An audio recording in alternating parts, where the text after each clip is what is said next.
வணக்கம் சோளிங்கர் மக்களே. நம்ம சோழ சிம்மபுரத்தின் கிராம தேவதையான அருள்மிகு கோலாத்தம்மன் மற்றும் பொன்னியம்மன் திருக்கோயிலின் மாபெரும் வரலாறு தாங்க இப்போ பார்க்க போறோம். முந்தைய தலைமுறையினர் மறந்ததும் இன்றைய தலைமுறையினருக்கு தெரியாதமான பல்வேறு சுவாரஸ்யமான தகவலை நம்ம இந்த வீடியோல பார்க்க போறோங்க. அதனால வீடியோ ஸ்கிப் பண்ணாம பாருங்க.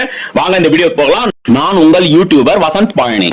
வணக்கம் மக்களே, நம்ம எங்க வந்திருக்கோம்னு பாத்தீங்கன்னா நம்ம சோளிங்கர் ஊர்ல அருள்மிகு ஸ்ரீ கோலாத்தம்மன் திருக்கோயில் தான் வந்திருக்கோம். நம்ம சோளிங்கர்ல இருக்க அருள் புரிகிற கோலாத்தம்மன் பாத்தீங்கன்னா ஒரு 500 இருந்து 700 ஆண்டுகளுக்கு முன்பு கர்நாடகா மாநிலத்தில் உள்ள கோலார் பகுதியில் இருந்து வருகிறாருங்க. நம்ம சோளிங்கருக்கு கோலார்ல இருந்து ஒரு தாய் கிளம்புறாங்க. 16 குழந்தைகளை கூப்பிட்டுக்கின்னு நம்ம சோளிங்கர் நோக்கி வராங்க. வரும் வழி எல்லாமே அதிக அளவுக்கு மழை மற்றும் வெள்ளப்பெருக்கு ஏற்பட்டு இருக்கு.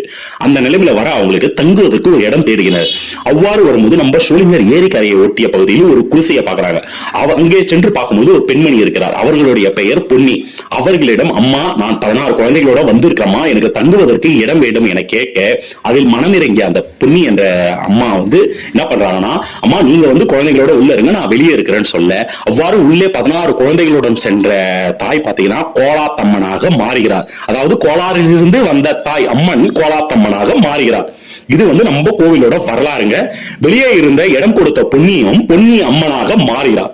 முன்ன நம்ம கோவிலோட கட்டமைப்பு பாத்தீங்கன்னா கோலாத்தம்மன் கருவறை பாத்தீங்கன்னா உட்புறமாகவும் பொன்னியம்மனோட கருவறை பாத்தீங்கன்னா வெளிப்புறமா இருந்துச்சு. இடையில திருப்பணி நடைபெற்று குடமுழுக்கு நடக்கும்போது பாத்தீங்கன்னா 2 சுவாமியோட சன்னதியும் ஒரே பக்கமா ஒரே போன்று மாத்திட்டாங்க.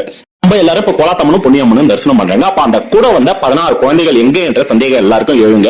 இன்னைக்கும் கோலாத்தம்மனோட சிலையில பாத்தீங்கன்னா அவங்களோட சிலைக்கு ஒரு சிரசு இருக்குங்க. அந்த சிரசுக்கு பாத்தீங்கன்னா ஒரு பெரிய கல்வெட்டு மாதிரி ஒரு அமைப்பு இருக்குங்க. நிறைய சிற்பங்கள் இருக்குங்க. அங்க பாத்தீங்கன்னா 16 குழந்தைகளோட சிற்பம் இருக்குங்க. அந்த 16 குழந்தையும் அவங்க தாங்க. ஆனா அவங்கள பற்றிய போதிய விவரங்கள் சரியா கிடைக்கலங்க. மேலும் தங்களுக்கு கோலாத்தம்மன் மற்றும் பொன்னியம்மனுடைய சிறப்பு தகவல்கள் எதனாவது தெரிஞ்சுண்டா மறக்காம கமெண்ட்ல தெரிவிங்க. மத்த அனைவரும் அந்த தெரிஞ்சு பயன்பெறட்டுங்க.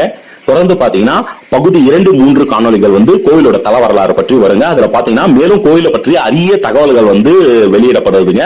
அப்படியே பாத்தீங்கன்னா நம்ம கோலாத்தம்மன் ஜாத்திரையின் சிறப்புகள், அதுவும் காலையில பொங்கல் வைக்கிறது. அந்த பொங்கல் வைக்கிறதுக்கு பாத்தீங்கன்னா அந்த காலத்துல இப்போ ஏரி தண்ணி எடுத்துதான் பொங்கல் வைப்பாங்களாங்க. ஆனா இன்னைக்கு அது நடைமுறையில இல்லைங்க. அதை பத்தியும் பார்க்கலாங்க. அதே போல பாத்தீங்கன்னா இன்னைக்கு சாயங்காலம் நடக்கிற பூந்தேர், அதுல அழகு குத்துறது பாத்தீங்கன்னா விதவிதமா அழகு குத்தி பக்தர்கள் நேர்த்திக்கடன் செலுத்துறது. அன்று இரவு பாத்தீங்கன்னா மாவுச்சீட்டு, ஒரு நாள் முழுக்க விரதம் இருந்து மாவுச்சீட்டு எடுத்து பக்தர்கள் அம்மனுக்கு சேவை செய்யறத பத்தி எல்லாம் நம்ம அடுத்த காணொலியில நம்ம பதிவு பண்ண போறோங்க. மறக்காம இந்த வீடியோ பிடிச்சிருந்துச்சுன்னா மறக்காம லைக் பண்ணி ஷேர் பண்ணுங்க. மேலும் இந்த அனைத்து தகவலும் நம்ம சோளிங்கரை சேர்ந்த வயதானவர்களிடம் பெறப்பட்ட தகவலுங்க. அதை அனைத்தும் தொகுத்து தாங்க நான் இங்க வழங்கி இருக்கிறேங்க. இந்த வீடியோ பிடிச்சிருந்துச்சுன்னா மறக்காம லைக் பண்ணி ஷேர் பண்ணுங்க. அடுத்த காணொலியில நம்ம சந்திக்கலாங்க.